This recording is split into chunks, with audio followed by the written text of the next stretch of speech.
All right, welcome everyone back to the Real Estate Mixtape Podcast. I'm your host, Jason Brown, the mayor of real estate, the Charlotte agent, aka Big J Brown. And I'm here with Brian Kowaleski once again. How we doing, Brian? Doing great, my friend. Thanks for having me again. Awesome. Well, we are back here to do episode 2 of our 3-part series, 90 days to your first investment property. And so far, the feedback has been excellent. So we are going to jump right in, Brian. On part 2, we are going to discuss the conventional loan side. Part 1, we looked at, okay, what is the least amount of money out of pocket? How can I get into investing with the least amount of money out of pocket? We discussed that in episode 1, FHA loan, minimum down payments, down payment assistance. Part 2 today, conventional. So Brian, give us a quick synopsis on conventional loan for purchasing the first property as a primary residence. Then we'll go into using conventional loan for investment property. So conventional loan for primary residence, you can get into with as little as 3 to 5 months. So that's roughly in line with FHA, like we were talking about last time. Conventional is going to want you to have a little bit better credit score. Conventional really starts at a 620 bare minimum, and they don't allow that debt to income ratio to go quite as high as FHA does. Right. So they're a little tighter all around. Your interest rate's going to be a little bit more sensitive all around. But getting into a primary for conventional is not too much different from getting in their FHA. So down payment, looking at about 5%. What are the debt to income ratios for a standard conventional loan? So the big one is on that back end ratio, which is your house plus all the other debt on your credit report. There's going to be a hard stop at 50%. FHA, you can drift above that. You can go 55%. Very rarely can you even go a little bit beyond that, but conventional is a hard stop at 50%. So it's a lower cap. It's a lower threshold. Very good. Very good. So Brian, let's say that they want to go that route for purchasing their primary residence. Is there any timeline that they have to wait before they can move potentially on another residence? We touched on this, I think, at the end of your last podcast, where anytime you get a loan, the lender really wants a good faith, best effort for you to live there for 6 to 12 months. 12 months would really be fantastic. Now, things come up, people in the military get transferred around, people's jobs get moved, personal things come up, things happen. Right. Lenders understand that, but 99 times out of 100, you're getting a primary residence. Lender's going to want you to live there at least 12 months. And after that, they can't really dictate what you do there. Okay, very good. So we purchased our first home, conventional loan, primary residence.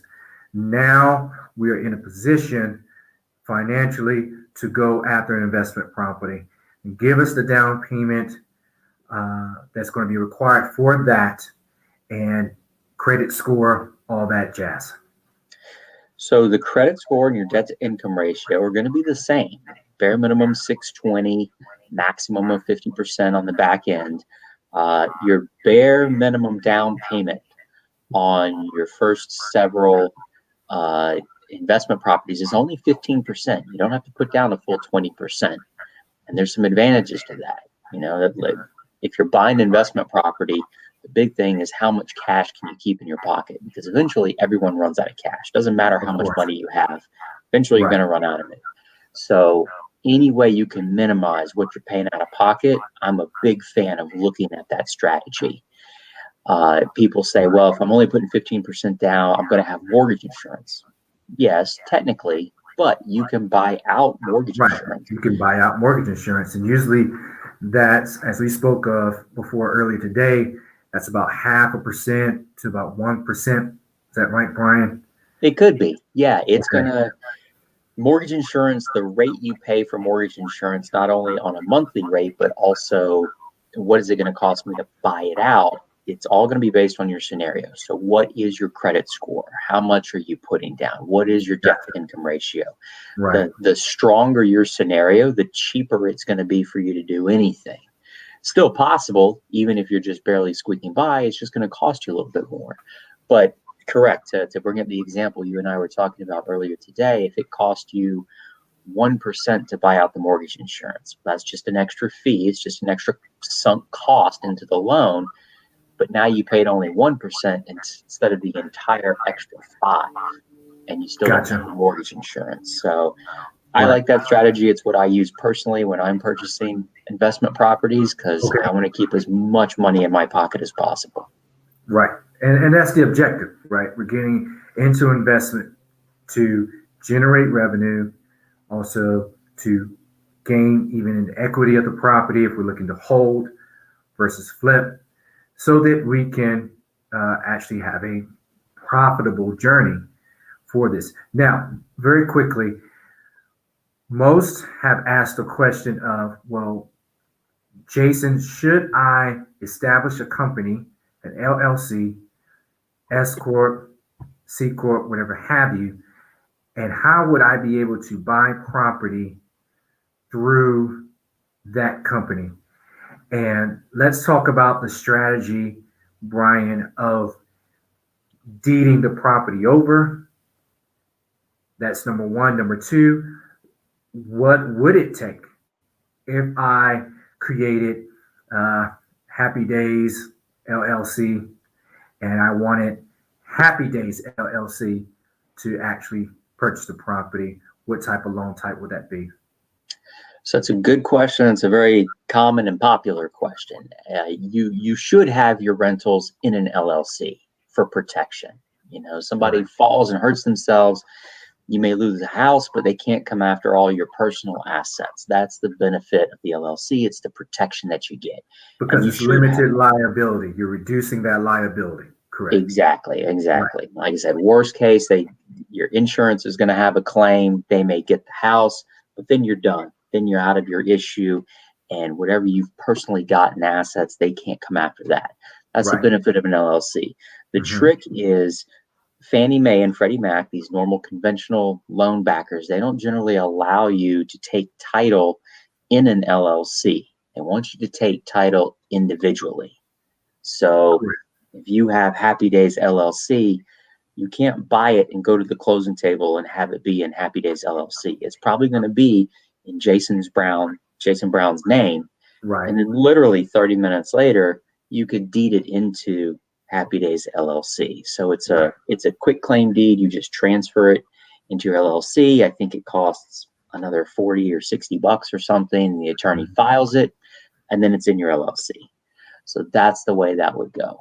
So the mortgage is going to remain under Jason Brown, under my name. It's going to be showing up on my credit report for those timely payments. But by deeding it in the LLC or the C Corp or S Corp, whatever they establish, now that company has an interest in the property. Now, let me say a quick note here. For those who are looking to go that route, if you have partners in your LLC or in your corporation, you need to have already set how that company operates. You need to have an operation agreement. You need to have this drawn up by a lawyer, seek the advice of an attorney, and protect yourself, because not every relationship lasts. Am I correct, Brian, on this? You took the words out of my mouth. I've been the mortgage lender for people who were very, very good friends and very, very good business partners. And they did a lot of deals together, but they got down to a house that they needed to, I think they needed to refinance it or something for some reason. And one of the partners couldn't be on the loan for credit reasons or debt to income ratio, whatever it was, he couldn't be on there. Only one partner could be on the loan. Right. And it quickly dissolved that partnership and that relationship. And it was a lot more contentious than anybody wanted it to be, or it should have been. Definitely. Most Yeah. definitely. You need to go back. Like, you need to go back and decide, or I should say decide, but go back and retrace your steps in the creation of that LLC. I know it can be in the corporation. Let's just say LLC. Retrace your steps. Did you take any money from anyone? Did anyone give you seed money to start this thing? Because if they did, you need to seek an attorney, have an operating agreement in place with anyone who's ever borrowed money. You need to pay them back, right? So they can't come later. And once they find out that you have 2, 3, 4 houses under this LLC, and they'll come back and sue you, or the relationship breaks off and someone is disgruntled now, and they seek for you to buy them out, or they're going to seek to remain in some type of power or ownership over your investment property. If you are dating someone, men and women, listen up, please. If you are dating someone and they are helping you along your journey, be wary of that. I would say keep it separate. You can talk about your hopes, dreams, and aspirations over dinner, but don't take a dollar, don't take a dime. No, I agree with that. The good news is, for purposes of your podcast, those first few investments, you can do that on your own. You can save up the money, you can put in the sweat equity, you can manage it. It really is attainable to do by yourself. If you need to pull in half a dozen different people and support for stuff like that, you're not in a position to actually do it, because you don't just need money to buy it and close and fix it up. You need reserves for when appliances break. You need vacancy, reserves and padding. Right. And if you're beg, borrow, and stealing for all of this, that's not where to start out. Start out on your own. It's absolutely doable. Yeah, absolutely doable. So, okay, we have our primary residence, 5% down on that conventional. We're getting the investment property now. We were able to put down 15% instead of the 20%. We may have even done additional monies to buy away, as I like to call it, that mortgage insurance. Mm-hmm. Now that we have this, we waited until it was closed and recorded. The next business day, we got a quick claim deed done. It's now in our LLC name, S Corp name, whatever have you. Mm-hmm. So from there, Brian, now when it comes to, and we're going to look at it from the perspective of holding this. We're not looking to flip the property. We're going to hold it in rent. The question that will come to someone's mind is, okay, well, if I have this new mortgage on the investment property, now hitting my credit, that mortgage is contributing to my debt. So my debt to income ratio is now off from where it was when I started. How do I position myself now for the next investment property? And we're going to look at collecting rent, how rent should be collected, the documents that they should keep. Jump on that, Brian. From the lender perspective, what are you going to be looking for? It all comes down to the rent. And there's at least 2 basic ways that the lender is going to calculate what your debt to income ratio is based on where you're at in the cycle. And when I say the cycle, I mean, is this rental property so new that it's not on your tax returns yet, or has that time of year rolled around and it is on your tax returns? Right. So let's tackle if it is on your tax returns first. Okay. You bought a rental property tomorrow. You said, hey, this is great. Let me get my feet wet for 6 months. That puts us in early 2021. Tax season rolls around, you file it and you put it on paper with the IRS. So Right. that's very simple. It's if you've never seen it, you can pull them up online. I think it's Schedule E, covers your real estate for your taxes.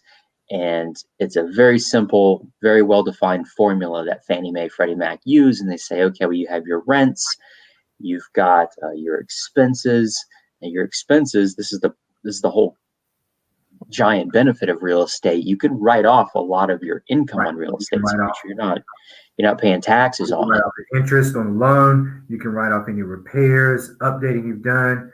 You can write off if you did have the mortgage insurance. You can write that off. Is that correct? Okay, so Depreciation. touch on that real quick, Ryan. What if I have this property and, like you said, I buy it tomorrow? January is just around the corner now, next quarter, and I want to claim it on my taxes.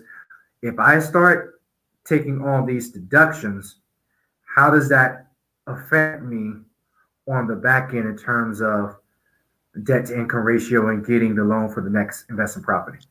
You got to be careful with that. And I loved one of the examples you just said, talking about repairs. So some of your main deductions are, yes, your interest, your homeowner's insurance, your Okay. taxes, Right. depreciation. You can depreciate your house over so many years. These are massive deductions. For the IRS, it takes away from the income. So you don't pay taxes on it. That's great. When that gets to the mortgage lender, that's just a paper loss. We understand that. We know that, so that we can Right. actually add that back in. And it may, it's not going to hit your debt to income ratio at the end of the day. There's a way to structure it. You want to become, the math is very simple, but you want to become familiar with looking at that IRS form. And if you have someone prepare your taxes, you want to have a conversation with them, say, listen, my personal stuff, I could have written off a lot more of Gotcha. very legal deductions. And I said, whoa, I want to go buy my fifth, sixth, and seventh property. I can't be showing too many losses on this, because now we're getting into territory where it will affect my debt to income ratio. Very So it's a good. balancing act. You brought up the case of repairs. Yes, Mhm. repairs are tax deductible, but repairs don't get added back in to the lender calculation. So I've seen people with major repairs, $5,000 or whatever. Yeah, you can take it off your taxes. That's great. But now that's a loss. That's a drag on your income. And that'll Okay. start affecting your debt to income ratio. So Okay. you want to be careful how you do it, depending on what your long-term strategy is. If you're only going to own the one rental house, write everything off, whatever. But if you want to go buy the next one and the next one, you want to be cognizant and aware of, how is this affecting my overall income picture to the lender. I prefer to just completely net out to zero. I don't make any money. I don't lose any money on the rentals. Okay. And, So and you you net know, it I out have a to zero. full-time, yeah, I have a full-time Okay. job as a lender. Right. So when I go buy my next house, they're just looking at my primary job, Primary job. So full-time job. let's jump to that real quick with the time that we have left. So if we are going to, and let's exclude it from the taxes. We talked about that. Let's exclude it from putting on taxes as of yet. And when we have this LLC, as we're taking this rent, my advice has been, first of all, set up a bank account, separate bank account under your LLC name, correct? I would do that. I've done that. Yeah. And you want to have two accounts. You want to have your standard checking, you want to have an escrow account. The escrow account is for the security deposits that you're going to accept from your tenants. That's not their money. That's not your money. It's nobody's money. So I like to say, it just sits in there. Whatever interest what little pennies they're paying nowadays, you can keep. That should be in your lease agreement. But nonetheless, set up two accounts, escrow and checking. Secondly, for the tenant, have the expectation before they sign the lease that they're going to be paying you in certified funds. That could be a check, that could be a cashier's check, or that could be a money order, because you want to be able to demonstrate the deposits and how they were being deposited into that account. Am I good to go so far, Brian, on that? Absolutely. I would always say 100% check is by far the best. If you can set that Right. expectation with the tenant, That way, if a lender asks me if we're this hypothetical scenario where it's not on our taxes yet, Right. how do I get rid of this payment out of my debt to income ratio? Well, you got to show us what it's renting for.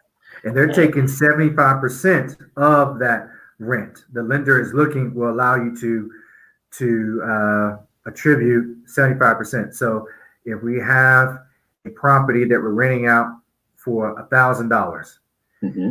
let's say the mortgage payment for us, Happy Days LLC, which is on the deed, but the mortgage is under Jason Brown, that payment is $750.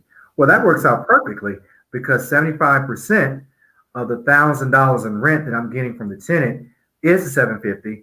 So the debt now has additional revenue or income, so it just wipes it out, right?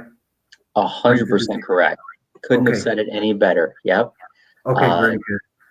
Awesome. So you're washing that out on paper, but the lender may still want to see you prove. I mean, just handing them a lease agreement may not do it. You want to have at least 3 months, I would say, Yeah. showing the tenant. Even if the tenant doesn't pay one time each month, you want to get a tenant that's going to at least pay every month. So you can show a deposit, whether it was, September 1st and then October 15th and then November, 25th, whatever. As long as they're making that payment each month, they should be good, right? You're not going to ding them if they're paying late. No. Okay. No, I can't recall ever dinging somebody. When you're renting, usually rent is due on the 1st and that's late after the 5th. But in my experience, if you can show they've made at any point in the 3 months consistently the 3-month payments, and I think 3 months is on the high side as a worst case scenario.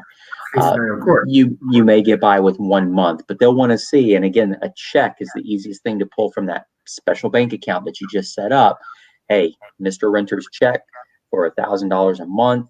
I've got the lease with his name on it. The lender can marry the two together. No questions asked. You're on to the next one. Call it a safe scenario because we may want to give that tenant a couple months to show that they're a stronger tenant or they're a consistent tenant before you go buying another investment property, just to make sure everything is on the up and up on that end. Okay, so they're paying certified. The tenant is depositing the money or paying you and you're depositing the money, however it's done. Certified funds, you're keeping a record of that. You have the escrow account for the security deposit, so that's to the side. So it sounds like we're good to go. We established the necessary rental history, and it's, as you would say, a wash. We're back neutral. Now, Brian, what if it's a case where the payment on the property, my mortgage payment is $1,000, but I'm only getting $750 in rent? Mm-hmm. Now, how is that going to negatively affect me when I'm standing in front of you now for that next property? So your mortgage payment's $1,000. You're getting $750 in rent. Correct. Okay, so we're gonna run this hypothetical saying it's not on our taxes yet, right? Correct. Okay, so you take $750 and you're gonna get credit for 75% of that. That's $562. Okay. Your mortgage payment's $1,000. So that difference is $437. Right. So instead of hitting your debt to income ratio for the full $1,000, the lender's only going to hit you for the $437. $437. Okay. All right. Well, that still lessens the blow, right? It does. It absolutely does. Okay. So I think we're about out of time on this episode. Is there anything else, Brian, you think we should cover very quickly on this end? Oh, I could talk about rentals for days and weeks. We'll keep doing them. One thing I did want to mention now, on the lease, make sure the lease is between your company and that applicant, your tenant. Don't have your name on the lease. So if it's Happy Days LLC is the company, Happy Days LLC needs to be on that lease, who is agreeing to rent the property out, to that tenant. You can do it yourself, but I have always used a management company to manage my rentals. It costs money. I'm not talking about the management part. I'm just talking about the lease part. Well, yeah, correct. But the management company can help structure the lease. Right, most And then definitely. beyond that, obviously take care of, the midnight plumbing and electrical issues. And And it's that's what I just, do for my clients. Yeah, for my property management, yeah. it'll be between, and I won't say the company's name, but it's between my client, Happy Days LLC. I have a property management agreement with Happy Days LLC. The lease agreement is between Happy Days and the tenant, but Mhm. the tenant is going through me, the property management, for any of the needs, any Yeah, needs, whether it's repairs, whether it's late payments, or whatever have you. right. Okay, Agreed. very good. So, uh, key, I can't talk. Key takeaways: 5% conventional loan if you're going to buy that as your primary residence, purchase a home, primary residence, conventional loan 5%. Moving towards a investment property, whether you have an FHA or conventional in your primary, your investment property is going to be 15 to 20% down. Try to have a little extra cash if you could. It's still going to go by those same standards of conventional loan in terms of debt to income ratios, front end and back end, credit score, et cetera, et cetera. Once you get that property deeded over into a separate LLC or incorporation that you have already established, if you have it on your taxes, be careful about all the deductions that you're taking.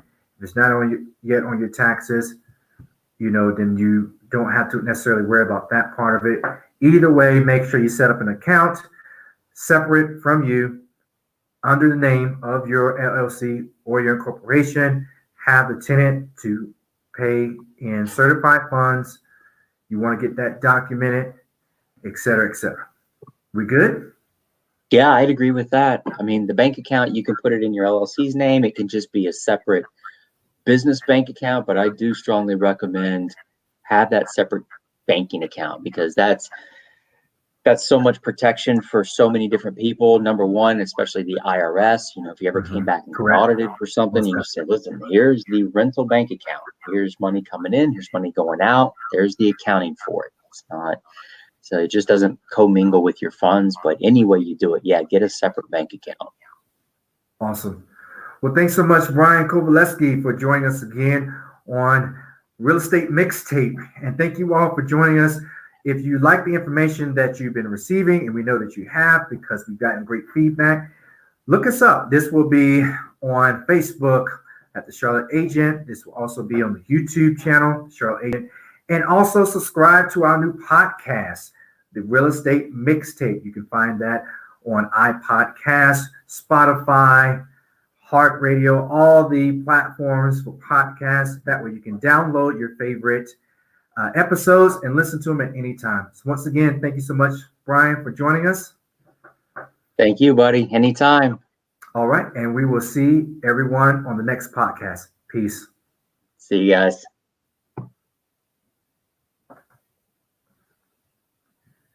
All right. I think that was good. Awesome.